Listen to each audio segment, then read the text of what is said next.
नमस्कार। प्राइम समाचारमा स्वागत छ। म सुषमा श्रेष्ठ। म दृष्टिवाणी धिताल। सुरु गरौं अहिलेसम्मका प्रमुख समाचारबाट। एमालेमा सहमतिबाट नेतृत्व चयन गर्न ओलीलाई सकस। आफ्नै समूहमा आकांक्षी धेरै हुँदा व्यवस्थापनमा समस्या। अध्यक्षमा रावलले नछोडे निर्वाचन हुने निश्चित। एमालेको बन्द सत्र सुरु नहुँदा महाधिवेशन प्रतिनिधिहरू रुष्ट। ओलीलाई एक अधिकार दिएकोमा सन्तुष्टि। गोदावरीको विधान सौराहामा संशोधन गरेकोमा आलोचना। कांग्रेसको महाधिवेशन अन्तर्गत जिल्लाको अधिवेशन जारी। प्रदेशको नेतृत्वका लागि दौडधोप सुरु। वरिष्ठ नेता पौडेलद्वारा पार्टी रूपान्तरणका 10 सूत्र सार्वजनिक। कोभिड-19 को नयाँ प्रजाति ओमिक्रोन भित्रिन नदिन सरकार गम्भीर। खोपले समेत काम नगर्ने भएकाले सचेत हुन विज्ञहरूको सुझाव। सभा सम्मेलनले संक्रमणको त्रास। चिसो मौसम सुरु भएसँगै काठमाडौँ उपत्यकासहित देशका प्रमुख शहरहरूमा वायु प्रदूषणको जोखिम। तापक्रम अझै घट्ने भएकाले सतर्कता अपनाउन विज्ञको सुझाव। कोरोनाको नयाँ भेरिएन्टबाट आफ्ना नागरिकलाई जोगाउन विश्वभरका मुलुक नयाँ कदम चाल्दै। विभिन्न देशबाट यात्रामा प्रतिबन्ध। र नेपाली महिला टिमको आइसिसी टी20 विश्वकपको ग्लोबल छनौटमा पुग्न सफल। अन्तिम खेलमा युएईसँग 48 रनले पराजित।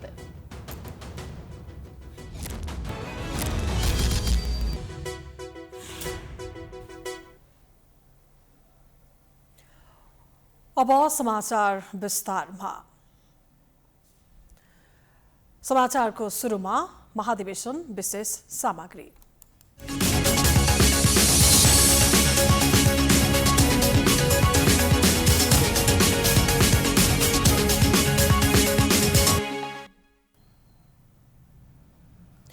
नेकपा एमालेको 10औं महाधिवेशनको बन्द सत्रको दोस्रो दिनको कार्यक्रम अहिले सुरु गर्न लागि छ। आइतबार बिहान 10 बजेदेखि दोस्रो दिनको बन्द सत्रको कार्यक्रम सुरु हुने तय भएकोमा नेतृत्वका लागि सहमति जुट्न नसक्दा बन्द सत्र कार्यक्रम सुरु हुन ढिलाइ भएको हो। अहिले अध्यक्ष केपी शर्मा ओली, पदाधिकारी, केन्द्रीय सदस्य लगायतको सहमति जुटाउनका लागि निरन्तर छलफलमा जुटेका छन्।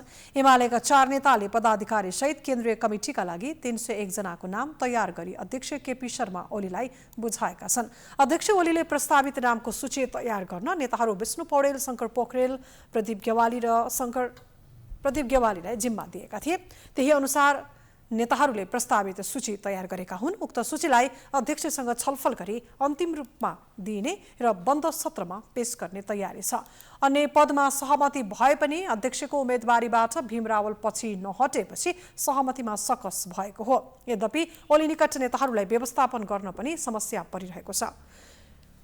वरिष्ठ उपाध्यक्षमा ईश्वर पोखरेल र सुभाष नेम्बाङको दाबी छ। दुवैजना पछि हट्न नमान्दा ओलीलाई समस्या परेको हो। उपाध्यक्ष र महासचिव पदमा पनि सर्वसम्मत गराउन अहिलेसम्म सफल भएका छैनन्। शनिबारको बन्द सत्रले पदाधिकारी र सदस्यहरू चयनको सर्वाधिकार पार्टी अध्यक्ष केपी ओलीलाई दिएको थियो। ओलीलाई अधिकार दिएपछि रावल थप रुष्ट बनेका छन्। बन्द सत्र सुरु नभएकोमा पनि रावलले असन्तुष्टि व्यक्त गरेका छन्। बन्द सत्र पूर्व निर्धारित समयमा नहुँदा महाधिवेशन प्रतिनिधिहरू अलपत्र परेका छन्। होटल 3 दिनका लागि बुक गरिएको हुँदा अहिले उनीहरू बाहिरिन बाध्य भएका छन्।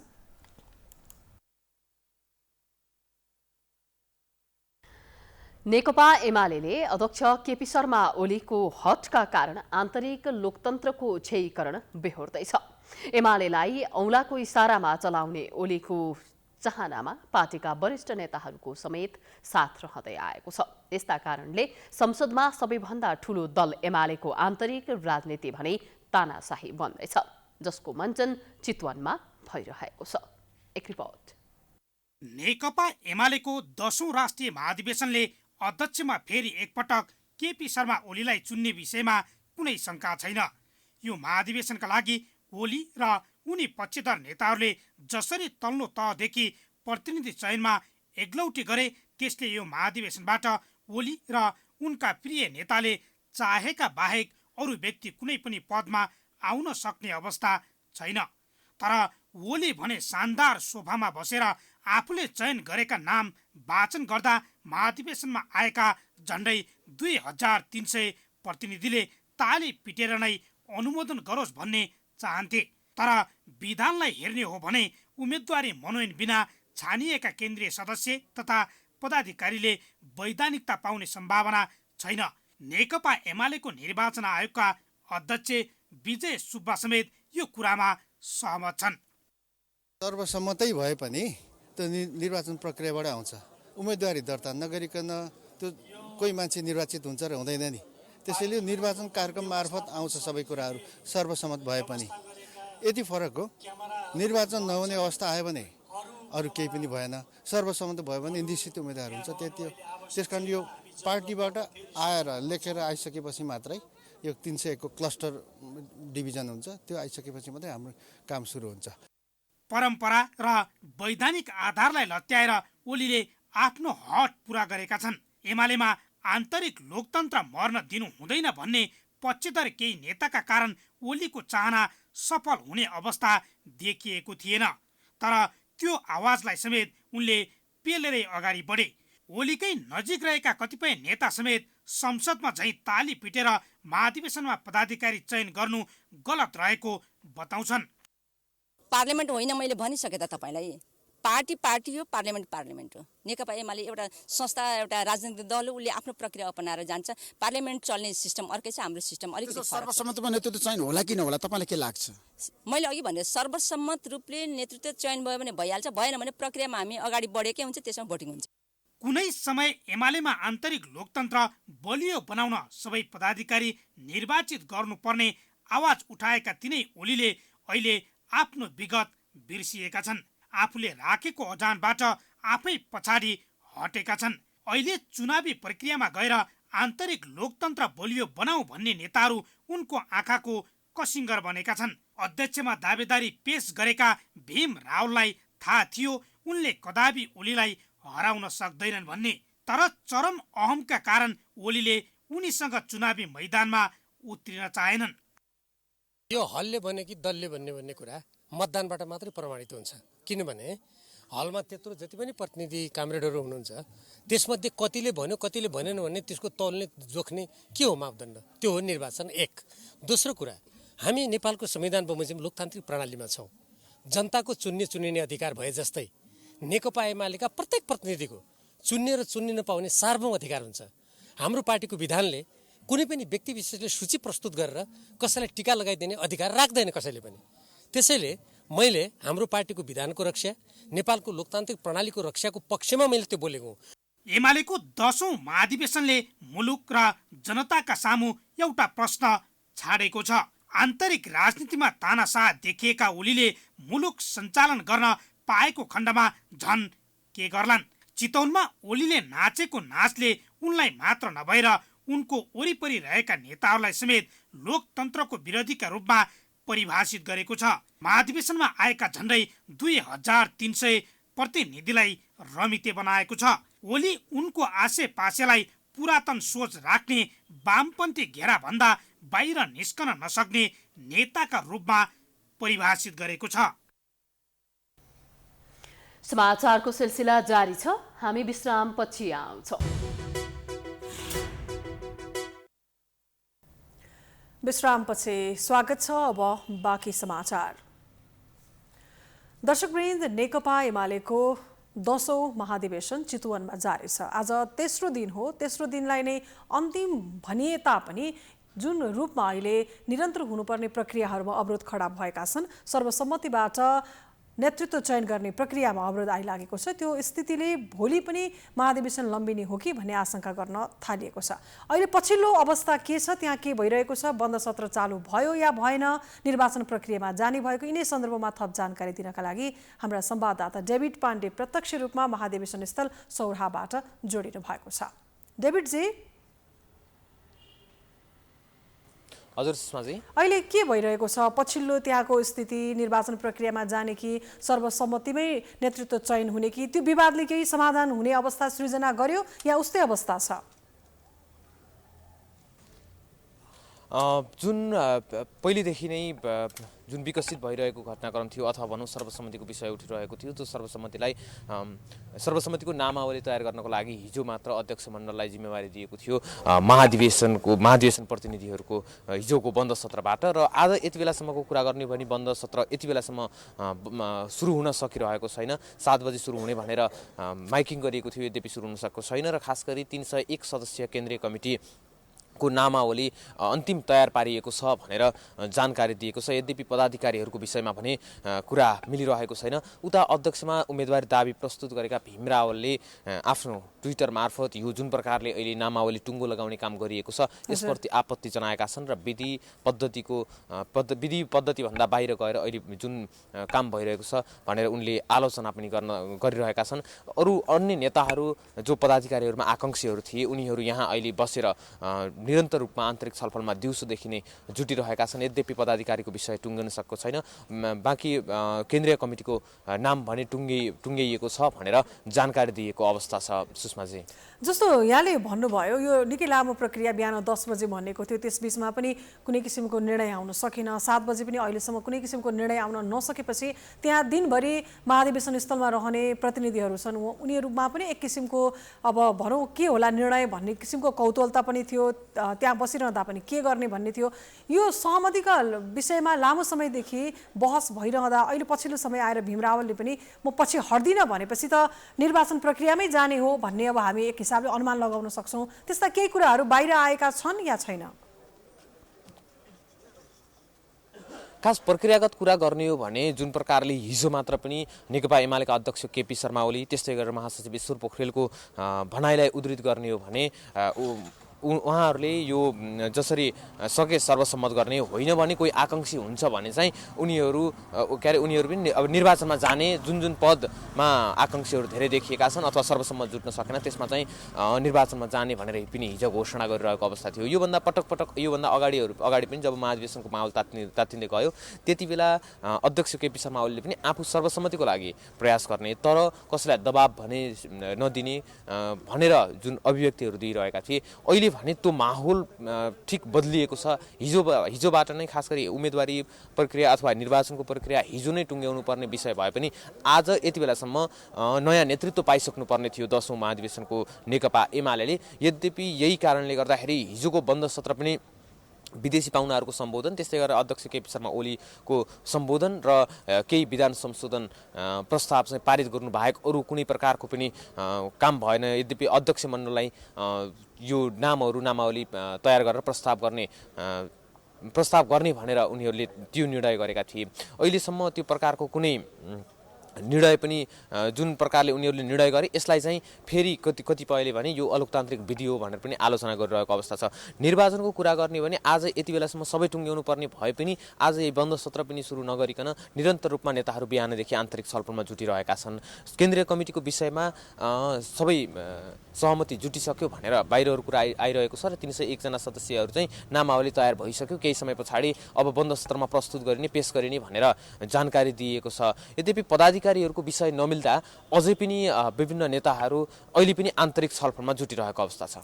जस्तो अध्यक्षको कुरा मात्रै होइन डेभिडजी, वरिष्ठ उपाध्यक्षको लागि पनि विवाद छ भनिएको छ। ओली पक्षसँगै रहेर पनि सुभाष नेम्बाङ र ईश्वर पोखरेल दुवैजनाले चाहिँ त्यसको लागि दाबी गर्दै गर्दा पनि त्यो विषयमा सहमति हुन नसकेर पनि ढिलाइ भएको भनिएको छ। केही जानकारी छ यस विषयमा यहाँलाई? यो संस्थापन पक्षबीचमा पनि यो जुन वरिष्ठ उपाध्यक्षको पदलाई लिएर जुन प्रकारले ईश्वर पोखरेल र सुभाष चन्द्र नेमाङले पहिलेदेखि नै आफ्नो घोषणा गर्नुभएको थियो। यद्यपि जुन निर्वाचनको प्रक्रियामा जानुपर्ने समय भइसक्दा पनि नगइरहँदाखेरि केही समय अगाडि मात्र सुभाष चन्द्र नेमाङले आन्तरिक छलफलबाट बाहिरिएपछि आफ्नो अडान यथावत नै रहेको र आफूले अध्यक्ष केपी शर्मा ओलीलाई चाहिँ बन्द सत्रमा नै पर्खिरहने भनेर त्यति बेला दाबी गरेका थिए। यतापट्टि ईश्वर पोखरेलले केही लचकता देखाए भने यो वरिष्ठ उपाध्यक्षको समस्या अथवा संस्थापन व्यवस्थापन पक्षमा जुन प्रकारको विवाद देखिएको छ अथवा जुन प्रकारको आकांक्षीहरूको लाइन देखिएको छ त्यो व्यवस्थित हुन सक्छ, होइन भने फेरि निर्वाचनमा वरिष्ठ उपाध्यक्षलाई पनि जानुपर्ने हुन्छ। तर यद्यपि अहिले पछिल्लो समयको कुरा गर्ने हो भने आन्तरिक छलफलमा यो वरिष्ठ उपाध्यक्ष नै हटाउने भन्ने कुराहरू पनि अहिले बाहिर आइरहेको अवस्था छ सुषमाजी। अब डेभिडजी, आजसम्मको लागि होटल बुक गरिएको, त्यहाँ गएका महाधिवेशनमा सहभागी हुने प्रतिनिधिहरू पदाधिकारीका लागि भनिएको थियो र भोलिबाट अरूले पनि बुकिङ गरेको अवस्थामा होटल छोड्नुपर्ने परिस्थिति भनिसकेपछि त्यहाँ महाधिवेशन स्थलमा रहेका जसले होटल अब आज बस्नको लागि नपाउने भएपछि त्यसको व्यवस्थापन अनि त्यहाँ हामी के गर्छौँ भन्ने अनिलताले थप परिस्थिति बिग्रेको होला। के छ त्यहाँ, कस्तो छ माहौल अहिले? मैले हजुरको प्रश्न राम्रोसँग बुझेन सुषमाजी। हजुर, 3 दिनका लागि महाधिवेशन भनेर होटल बुकिङ गरिएको थियो, त्यहाँ पदाधिकारी अनि त्यहाँ महाधिवेशनमा गएका प्रतिनिधिहरू बस्नका लागि 3 दिन भएको कारणले गर्दा होटल छोड्नुपर्ने स्थिति आएको। त्यसकारणले आजको रात अब कसरी व्यवस्थापन गर्ने, कहाँ बस्ने भन्ने हिसाबले पनि केही समस्याहरू देखिने परिस्थिति छ। त्यहाँ महाधिवेशन स्थलमा रहेकाहरूले केही असन्तुष्टि व्यक्त गरेको अवस्था हो कि होइन, केही बुझ्नु भएको छ यहाँले? एकदमै, यो खास गरी 9 गतेदेखि यो होटल बुकिङ गरेको, 10 गतेदेखि होटल बुकिङ गरिएको भन्ने कुराहरू, 9 गतेदेखि नै होटल बुकिङ गरिएको कुराहरू थियो र 3 दिनको लागि भनेर सोही अनुसार नै यहाँका करिब 3500 भन्दा बढी जुन रुमहरू बुक गरिएको अवस्था थियो यही महाधिवेशन केन्द्रित गरेर नै महाधिवेशन प्रतिनिधि लगायत अन्य पदाधिकारीहरू बस्नुको लागि भनेर। अहिलेसम्मको कुरा गर्ने भने केही समय अगाडि मात्र मैले ती होटल व्यवसायहरूसँग पनि कुरा गरेको थिएँ। उनीहरूले चाहिँ भोलि बिहान ब्रेकफास्टसम्मको समय चाहिँ आफूहरूले के अरे त्यति बेलासम्मको बुकिङ रहेको र 3 बजेसम्म आउट हुनुपर्ने भन्ने कुराहरू उनीहरूले गरेका थिए। यसकारणले गर्दाखेरि यदि महाधिवेशन लम्बियो भने फेरि भोलिको लागि के गर्ने भन्ने कुराहरू प्रश्न उठिरहेको छ। अब किनभने त्योभन्दा आजसम्मको अथवा भोलिसम्मको लागि बुक भएको र भोलिबाट फेरि नयाँ बुकिङहरू उनीहरूले खुल्ला गरेको कारणले गर्दाखेरि बाहिरी मानिसहरूको लागि नै, बाहिरी पर्यटकहरूको लागि नै बुकिङ हुने कारणले गर्दाखेरि भोलिदेखि समस्या हुने हो कि भन्ने आशंका गरिएको छ। यद्यपि अहिलेसम्मको कुरा गर्ने हो भने र केही व्यवसायहरूसँगको कुराकानी उनीहरूले भनेको कुरा सुन्ने हो भने भोलि बिहानसम्मको लागि कुनै पनि प्रकारको समस्या उनीहरूलाई छैन।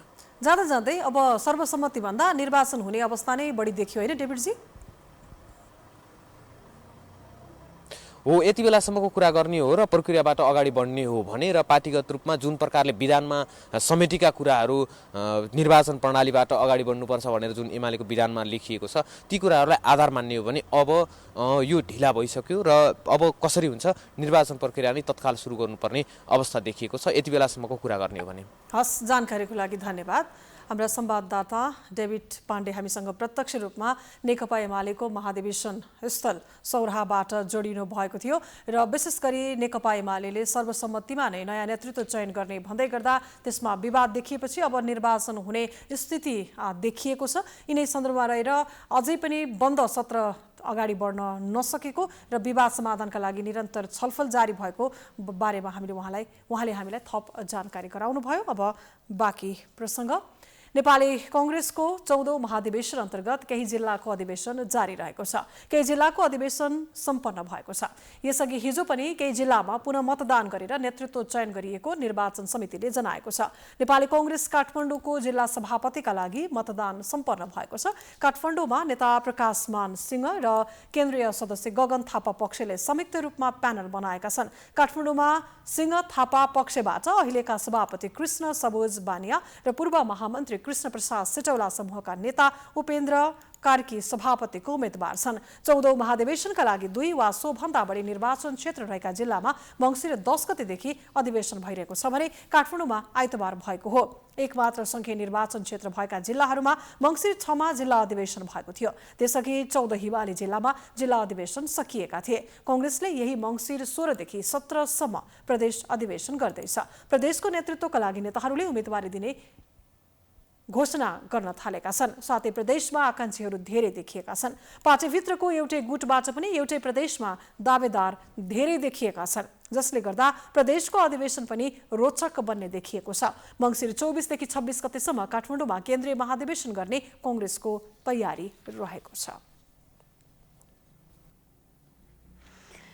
कांग्रेसका वरिष्ठ नेता रामचन्द्र पौडेल जसरी भए पनि आसन्न 14औं महाधिवेशनमा जीवनमा अन्तिम पटक सभापतिको उम्मेद्वार बन्ने योजनामा छन्। आफ्नै समूहका नेताहरूलाई एकताको सूत्रमा बाँध्न नसकेका पौडेलले आज काङ्ग्रेसको अबको बाटो नामक रूपान्तरका 10 सूत्र सार्वजनिक गर्दै आफ्नो दावेदारीलाई बलियो बनाउने प्रयास पनि गरेका छन्। एक रिपोर्ट। मुलुकमा लोकतन्त्र अझै बलियो नरहेको निष्कर्षसहित नेपाली काङ्ग्रेसका वरिष्ठ नेता रामचन्द्र पौडेलले आइतबार सार्वजनिक गरेका काङ्ग्रेसको अबको बाटो नामक रूपान्तरणका 10 सूत्रमा महाधिवेशनको मुखमा क्रियाशील सदस्यता बाँड्ने परिपाटीको अन्त्य हुनुपर्ने बताएका छन्। हुन पनि आधा दर्जनभन्दा धेरै पटक क्रियाशील सदस्यताको विवादकै कारण काङ्ग्रेसले महाधिवेशनको मिति सार्नु परेको थियो। वैधानिकता नै नरहने अवस्था आएपछि मात्रै केही स्थानको विवादलाई थाती राखेर नेपाली काङ्ग्रेस महाधिवेशनमा होमिँदैछ। काङ्ग्रेसको आगामी महाधिवेशनमा नेतृत्वको दावी गर्ने आकाङ्क्षीको सङ्ख्या निकै छ। पौडेल खेमाबाटै उनीसँगै 4 जनाको दावेदारी छ। तर उमेरका आधारमा पौडेलले अन्तिम पटक आफूलाई सघाउन अन्य आकाङ्क्षीसँग आग्रह गरिरहेका छन्। सार्वजनिक मञ्चबाट भने अहिलेसम्म उनले आफूलाई सभापतिको उम्मेदवार बताएका छैनन्। साथै आफ्नो समूहमा सर्वसम्मत उम्मेदवार चयन गर्न केही दिन लाग्ने पनि उनले बताएका छन्।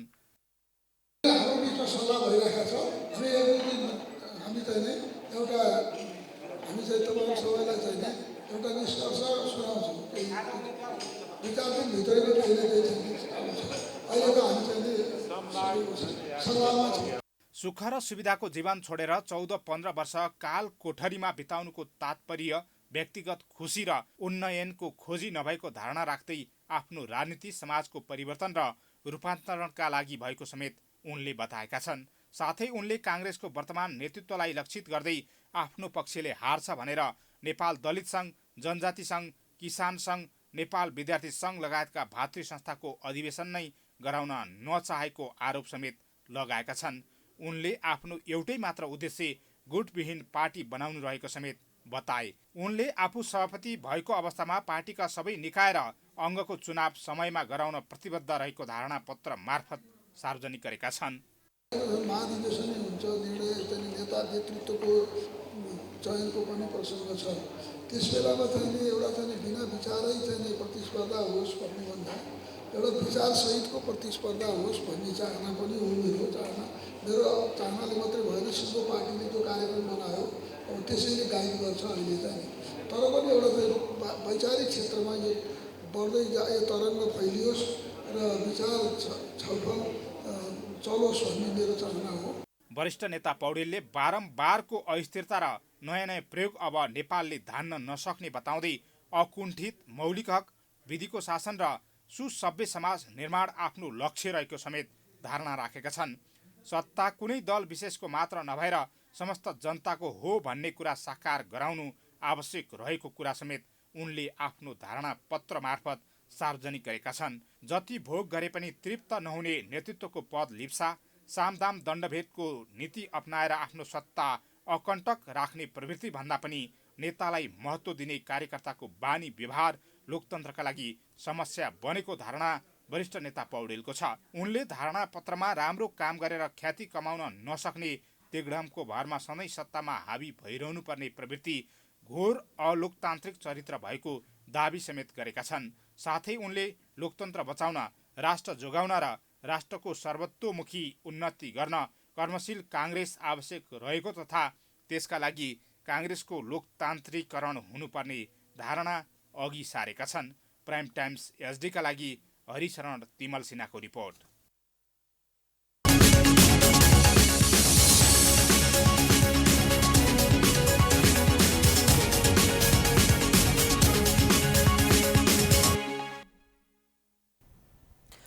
आन्दोलनरत नेपाल बार एसोसिएसनले प्रधान न्यायाधीश चोलेन्द्र शमशेर जबराको राजीनामा माग्दै आइतबार पनि विरोध प्रदर्शन गरेको छ। आन्दोलनकै क्रममा बार एसोसिएसनका पदाधिकारीले प्रधान न्यायाधीशमाथि महाअभियोग लगाउन माग गर्दै नेकपा एकीकृत समाजवादीका अध्यक्ष माधव कुमार नेपाललाई आइतबार ज्ञापन पत्र बुझाएको छ। एक रिपोर्ट। प्रधान न्यायाधीश चोलेन्द्र शमशेर राणाको राजीनामा माग्दै कालो ब्यानरमा कानुन व्यवसायीले सर्वोच्च अदालत परिसरमा आइतबार पनि विरोध प्रदर्शन गरे। विरोध प्रदर्शन कार्यक्रममा बोल्दै सर्वोच्च बारका अध्यक्ष पूर्णमान साखेले आन्दोलनको उद्देश्य प्राप्ति नभएसम्म जारी रहने प्रश्न पारे। उनले आफूहरूको आन्दोलन उत्कर्षमा लैजान बाँकी रहेकाले आन्दोलन मत्थर भएको भनेर नसोच्न चेतावनी पनि दिएका छन्। बुधबारको दिन गोला प्रथा सुरु हुँदैछ। गोला प्रथाको सुरुवातको दिनमा प्रधान न्यायाधीशले यदि सर्वोच्च अदालत प्रवेश गर्छ र न्याय सम्पादनको लागि ऊ गोला तान्छ र बेन्चमा बस्छ भने यो आन्दोलनले एउटा नयाँ मोड, नयाँ गति लिन्छ। नेपाल बार एसोसिएसनले प्रधान न्यायाधीश चोलेन्द्र शमशेर जबरा सर्वोच्च अदालतको प्रधान न्यायाधीश पदमा रहे पनि अब उनले इजलास पनि तोक्न नहुने ठहर गरेको छ। उनले तोकेको बेन्चमा कसैले पनि बहस नगर्ने अध्यक्ष साखेले बताए। उनले प्रधान न्यायाधीश जबराको उपस्थितिमा न्याय परिषद, न्याय सेवा आयोग र संवैधानिक परिषदको बैठक पनि नबस्ने भएकाले प्रधान न्यायाधीशले राजीनामा नदिएर सर्वोच्च अदालत र जनताको मुद्दालाई अस्तव्यस्त बनाउने काम मात्र गरेको आरोप लगाए। यसैबीच नेपाल बार एसोसिएसनले प्रधान न्यायाधीश चोलेन्द्र शमशेर जबरामाथि महाअभियोग लगाउन माग गर्दै नेकपा एकीकृत समाजवादीका अध्यक्ष माधव कुमार नेपाललाई ज्ञापन पत्र बुझाएको छ। ज्ञापन पत्र बुझ्दै अध्यक्ष नेपालले लामो समयसम्म सर्वोच्च अदालतमा समस्या देखिनु देशको इज्जत र प्रतिष्ठामा पनि नकारात्मक असर पर्ने भएकाले समस्या हल गर्न आवश्यक रहेको बताए। उनले समस्या समाधान गर्न कानुन व्यवसायीले पहल गरिरहेकाले राजनैतिक दलहरूले पनि पहल गर्न जरुरी रहेको धारणा राखे।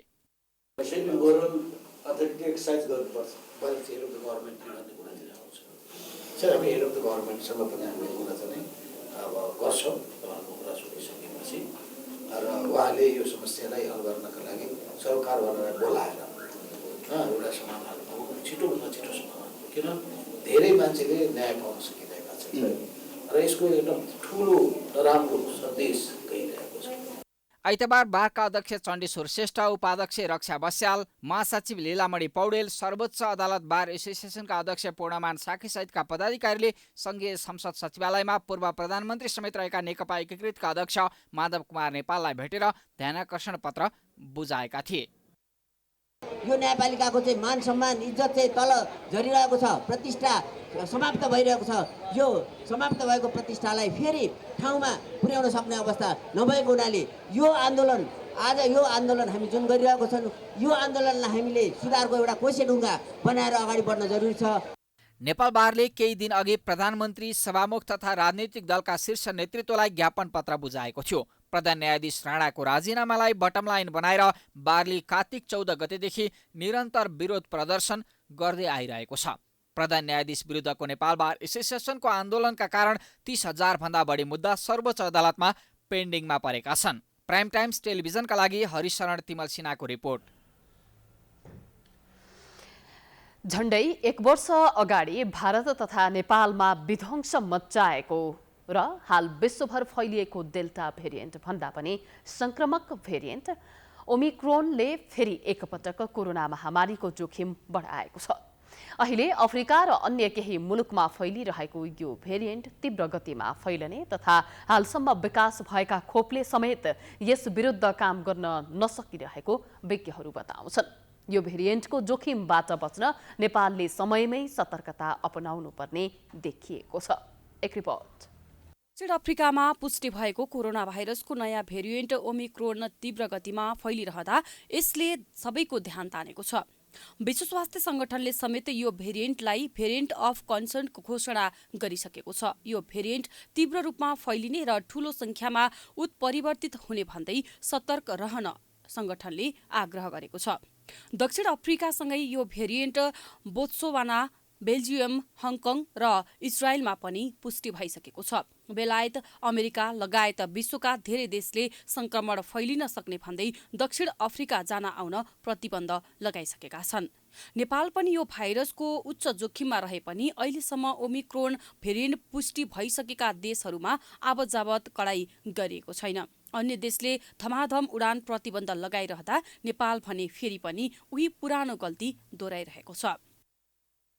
र विदेशबाट आउने व्यक्तिहरू हामीले परीक्षण गर्ने क्रममा कोही पोजिटिभ भेटिहालियो भने उहाँको नमुनाहरूलाई हामीले सिक्वेन्सिङ गरेर कुन भाइरस हो, कुन भेरिएन्ट हो भनेर हेर्ने कामहरू पनि अगाडि बढाएका छौँ। त्यसका लागि व्यवस्था गरेका छौँ र हेल्थ डेस्कहरूमा चाहिँ व्यक्तिहरूको स्वास्थ्य अवस्था जाँच गर्ने, PCR जाँच गर्ने, क्वारेन्टिनका लागि अरू समन्वय गर्ने कामहरू चाहिँ व्यवस्थित तरिकाले अगाडि बढेको छ। त्यसभन्दा बाहेक हाम्रो समुदाय स्तरमा हिजो आज कोभिड-19 को सङ्क्रमणको पुष्टि हुने सङ्ख्या कम देखिरहेको अवस्थामा सर्वसाधारणहरूले सङ्क्रमण कम भइसक्यो कि भन्ने हिसाबले बुझे जस्तो देखिन्छ। तर जोखिमका हिसाबले हेर्दाखेरि चाहिँ त्यो कम भएको देखिँदैन। जोखिम एकदमै पहिले पनि थियो, हामीले बिचमा पनि सङ्क्रमण कम हुँदै जाँदाखेरि पनि जोखिम छ भनेर भनिरहेका थियौँ र अहिले झन् नयाँ भेरिएन्टहरू विभिन्न देशमा देखिन थालेपछि जोखिम त झनै बढेर जाने अवस्था छ। अहिले विश्वमा खोप अभियान चलिरहेको छ, तर अहिलेसम्म विकास भएका खोप समेत प्रभावकारी नदेखिएको ओमिक्रोन भेरिएन्ट तीव्र गतिमा फैलिने हुँदा सावधानी अपनाउन आग्रह गरिएको छ। अहिले आम सर्वसाधारणसँगै विभिन्न राजनीतिक दलका नेता कार्यकर्ताहरू भने नेपालमा कोरोना छैन भने जस्तरी लापरवाही गरिरहेका छन्। लाखौं मानिसको सहभागितामा महाधिवेशन र भेला गरिरहेका छन्। यस्ता कार्यक्रममा भौतिक दूरी त परको कुरा, सामान्य मास्कको समेत प्रयोग गरिएको छैन। यस्तो भिडले कोरोना संक्रमणको दोस्रो लहरबाट मुलुकले बिहोरेको पीडा सबैले बिर्सिएको आभास दिलाउँछ। जबकि यस्तो अनियन्त्रित भिड र लापरवाहीका कारण नेपालमा कोरोना महामारीको तेस्रो लहर आउन सक्ने विज्ञहरू बताउँछन्। तर सजिलै रिइन्फेक्सन अथवा संक्रमण गर्न सक्ने अनि यसले तीव्रता फैलिन सक्ने क्षमता राख्छ भन्ने कुरा यसमा आधारित हुने भयो पहिलो। दोस्रो चाहिँ स्पाइक प्रोटिनमा लक्षित गरेर खोपहरू बनाइएका छन् धेरै जसो। त्यसले गर्दाखेरि यदि केही गरी चाहिँ त्यो खोपहरू अब स्पाइक प्रोटिनलाई लक्षित गरेको छ भने त्यही सेम त्यो त नहुने भयो, अथवा भनौँ त्यसमा चाहिँ जेनेटिक कोडहरू त चेन्ज हुने भयो, जसले गर्दाखेरि चाहिँ त्यो पहिचान गर्नमा ऊ अलिक असफल हुन सक्ने, र जसले गर्दाखेरि चाहिँ हामीले अर्को शब्दमा भन्नुपर्दाखेरि चाहिँ खोपकै प्रभावकारिता खस्कन सक्ने भन्ने चिन्ता हो। सरकारी तथ्याङ्क तथा अस्पतालको बेडसम्म पुग्दा नेपालमा कोरोना संक्रमण कम भएको बुझ्न सकिन्छ। तर संक्रमण दर शून्य हुन सकेको छैन। अझै पनि कतिपय जिल्लामा 500 भन्दा बढी सक्रिय संक्रमित छन्। फेरि पनि दक्षिण अफ्रिका सहितका देशहरूमा फैलिएको ओमिक्रोन भेरिएन्टले अहिले पनि नेपालमा महामारीको बिगुल फुक्न सक्ने देखिन्छ। त्यसमाथि युरोप लगायत केही मुलुकमा कोरोना महामारीको तेस्रो लहर सुरु भइसकेको अवस्थामा ढिलो चाँडो नेपाल समेत यो महामारीको चपेटामा पर्ने सम्भावना छ। ओमिक्रोन जस्ता संक्रामक भेरिएन्टको त्रास तथा विश्वभर फैलिन थालेको अवस्थामा कोरोना महामारीको तेस्रो लहरबाट बच्ने के हो भने सरकारले आजैदेखि तयारी थाल्नुपर्ने त छ नै, साथै सबैले जनस्वास्थ्यको मापदण्ड अपनाएर सुरक्षित रहनु पर्ने खाँचो समेत देखिन्छ। चिसो मौसम सुरु भएसँगै काठमाडौँ उपत्यका लगायत देशका प्रमुख सहरहरूमा वायु प्रदूषणको जोखिम बढ्दैछ।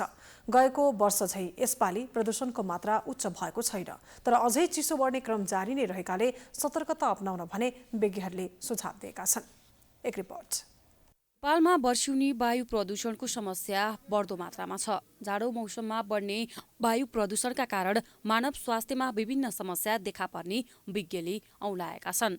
वायु प्रदूषणको समस्याले विभिन्न रोग लाग्नुका साथै कदम कदाचित कोरोना महामारी फैलियो भने यसले झन् ठूलो समस्या निम्ताउन सक्ने हुँदा यसबाट बच्न मास्कको प्रयोग गर्न विज्ञहरूको सुझाव छ। चिसो मौसमका कारण मानिसले आगो ताप्न, फोहोर समेत बाल्ने हुँदा त्यसले पनि प्रदूषण बढ्ने विज्ञको भनाइ छ। व्यक्तिगत रूपमा चाहिँ मास्क लगाउने हो। मास्क लगाउने भनेको चाहिँ N95 मास्क नै लगाउने हो, किनभने यहाँ चाहिँ वायु प्रदूषण गराउने जुन तत्त्वहरू छन् त्यो मध्ये सबभन्दा बढी भार चाहिँ एकदमै मसिना कणहरूको छ, जसलाई चाहिँ त्यो अर्को मास्कले छेक्दैन, र त्यो N95 मास्क वा त्यो सरहको मास्कले मात्रै त्यो प्रदूषणका कणहरूलाई छेक्न सक्छ, र त्यस कारणले त्यो मास्क लगाउने। अर्को चाहिँ अब धुलो धुवाँ प्रदूषण कम गर्ने, प्रदूषण गराउने गतिविधिहरू कम गर्ने गर्नु पर्यो। भौगोलिक अवस्थाका कारण अन्य स्थानमा वायु AQI बढ्नुलाई धेरै खतरनाक मानिँदैन, किनकि त्यस्ता स्थानमा हावाको गति चलायमान हुन्छ। तर काठमाडौँलाई चारैतिर पहाडले घेरेको हुँदा चिसो मौसममा हावाको तल्लो सतहमा देखिने प्रदूषण कम हुन घाम लाग्नुपर्छ तथा उपत्यकाबाट बाहिरिन तेज गतिमा हावा नै चल्नुपर्ने आवश्यकता रहन्छ। त्यही कारण काठमाडौँमा जब हावाको बहाव कम हुन्छ वायु प्रदूषण पनि उच्च हुने गर्छ। अहिले भारतको नयाँ दिल्ली सहित विभिन्न स्थानमा वायु प्रदूषणले ठूलो असर पारेको हुँदा त्यो प्रदूषण नेपाल भित्रिने खतरा समेत छ। यसबाट जोगिन समेत आवश्यकता रहेको विज्ञको सुझाव छ। वायु प्रदूषणले मानव स्वास्थ्यमा पार्ने असरका विषयमा र वायु प्रदूषण बढाउने गतिविधि हुन नदिन जनचेतना जगाउने कार्ययोजना तयार पार्न लागेको वातावरण विभागको भनाइ छ। यसको लागि हामीले एउटा कार्ययोजना पनि बनाएका छौँ, काठमाडौँ उपत्यका वायु गुणस्तर कार्ययोजना। हुन त काठमाडौँको लागि भनेर बनाए पनि यो देशभरिमा त्यही हिसाबले हामी काम गरिरहेका छौँ, स्टेसन बनाउनुदेखि लिएर। तर यसमा हामीले अब आम जनताले हामी सबैले के गर्नु पर्यो भन्दा सबभन्दा नम्बर 1 गर्नुपर्ने भन्ने कुरा चाहिँ नि फोहोर बाल्ने, आगो बाल्ने काम गरिदिनु भएन खुला रूपमा। त्यो हाम्रोमा अझ बढेर जान्छ। जुन बेला काठमाडौँमा समस्या हुन्छ नि हिउँदमा नेपालमा, त्यति बेला नै हामी धेरै बाल्छौँ र अनावश्यक रूपमा बाल्छौँ। अनि त्यसपछि आएर हाम्रो सवारी साधनलाई मेन्टेनेन्स गर्नु पर्यो हैन। स्पेसल्ली अहिले यो 3-4 महिना चाहिँ अत्यन्तै ध्यान दिनुपर्छ। वातावरण विभागका अनुसार अहिले काठमाडौँ लगायत देशका मुख्य सहरमा अघिल्लो वर्षको तुलनामा आजको मितिसम्म वायु प्रदूषणको मात्रा एकदमै कम रहेको छ। तर नेपालमा बढ्दै गइरहेको वायु प्रदूषणको कतम कदाचित कोरोना महामारीको तेस्रो लहर आउने हो कि भन्ने थप जोखिम हुने देखिन्छ। त्यसकारण कतिपय अवस्थामा सरकारको मुख ताक्नुको सट्टा आफै पनि सचेत हुनु नागरिकको दायित्व समेत हुने गर्छ। त्यसका लागि वायु प्रदूषण हुने कार्य रोक्न आम जनसमुदाय नै अग्रसर हुनुपर्ने आवश्यकता छ। प्राइम एचडीका लागि क्यामेरामा भास्कर भट्टाचार्यका साथमा सावित्री जोशी, काठमाडौँ। समाचारको सिलसिला अझै जारी छ, हामी विश्राम पछि आउँछौँ।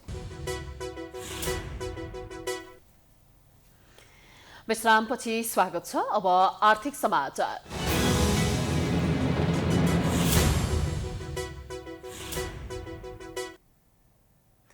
आगामी पुसमा काठमाडौँको बानेश्वरमा ढाका कपडा तथा वस्तु उत्पादकहरूको प्रदर्शनी हुने भएको छ। आइतबार पत्रकार सम्मेलन गरी नेपाल घरेलु तथा साना उद्योग महासंघ र नेपाल ढाका कपडा उद्योगी व्यवसायी संघको संयुक्त आयोजनामा पुस 2 देखि 4 गतेसम्म प्रदर्शनी हुन लागेको हो। ढाका कपडा र यसबाट बनेका वस्तुहरूको प्रवर्धन र बजारीकरण गर्ने प्रदर्शनीको मुख्य उद्देश्य रहेको आयोजकले जनाएको छ। 25 वटा ढाकाका र 15 वटा रेसाजन्य अल्लोका उत्पादन गरी प्रदर्शनीमा 40 स्टल मार्फत प्रदर्शनी गरिने बताइएको छ।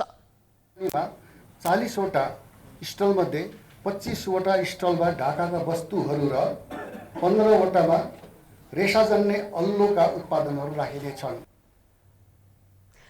हाल देशभर रहेका 5000 भन्दा बढी व्यवसायीहरू र यसमा आबद्ध 50,000 भन्दा बढी श्रमिकलाई प्रदर्शनीका माध्यमबाट लाभ प्राप्त हुने अनुमान गरिएको छ।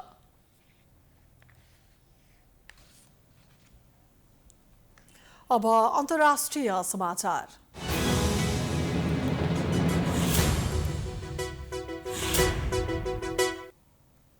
नयाँ पत्ता लागेको कोरोना भाइरसको ओमिक्रोन भेरिएन्टबाट आफ्ना नागरिकलाई जोगाउन विश्वभरका मुलुक गम्भीर बन्न थालेका छन्। अत्यधिक तीव्र गतिमा फैलिने कोरोना भाइरसको यो नयाँ भेरिएन्ट पहिलो पटक दक्षिण अफ्रिकामा भेटिएको केही दिनभित्रै अमेरिका, अस्ट्रेलिया, संयुक्त अधिराज्य, जर्मनी, इजरायल, चेक गणतन्त्र र हङकङमा समेत देखा परिसकेको छ। इजरायलले त विदेशी नागरिकलाई यात्रामा प्रतिबन्ध नै लागू गरिसकेको छ।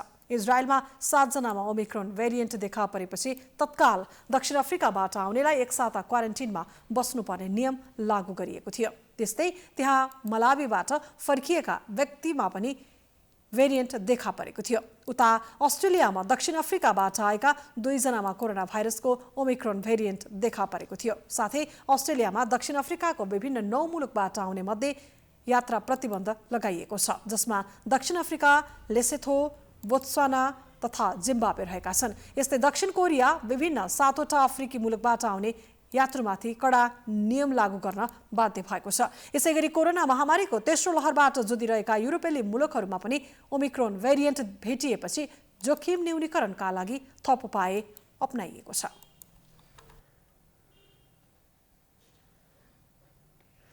अब खेलकुद समाचार।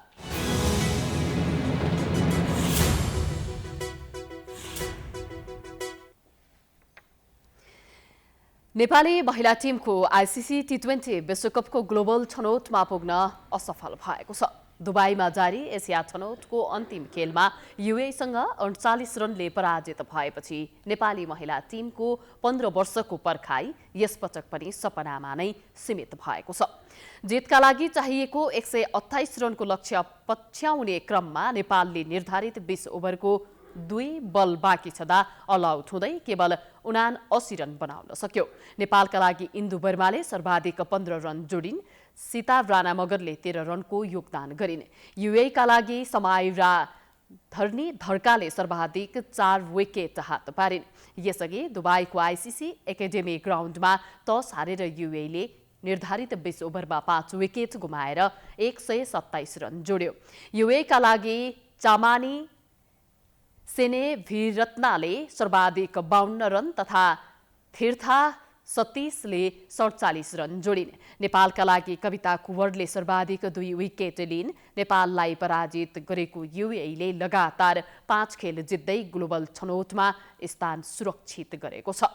यसपटक ग्लोबल छनौटमा पुग्ने लक्ष्यका साथ दुबई पुगेको नेपाली टिमले 5 खेलमा 2 मा हार बेहोर्दै खाली हात स्वदेश फर्कनु पर्ने भएको छ।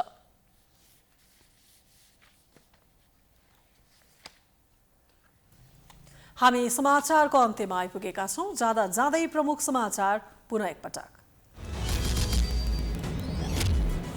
एमालेमा सहमतिबाटै नेतृत्व चयन गर्न ओलीलाई सकस। आफ्नै समूहमा आकांक्षी धेरै हुँदा व्यवस्थापनमा समस्या।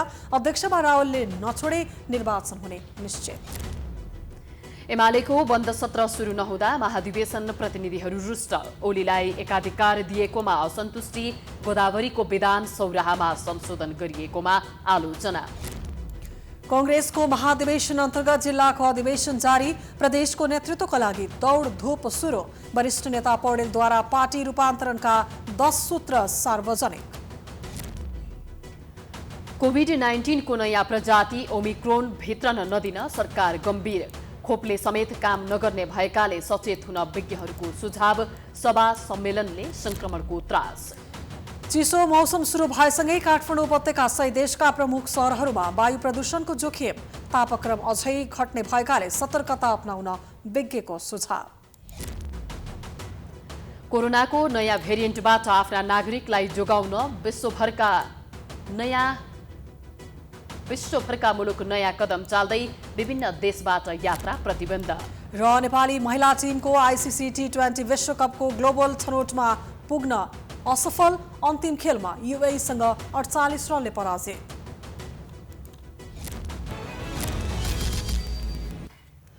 समाचार अहिलेलाई सकियो। यसपछिको प्रस्तुति जनता जान्न चाहन्छन् ऋषि धमलाको साथमा हेर्न सक्नुहुनेछ। हेर्दै गर्नुहोला प्राइम टाइम टेलिभिजन। नमस्कार।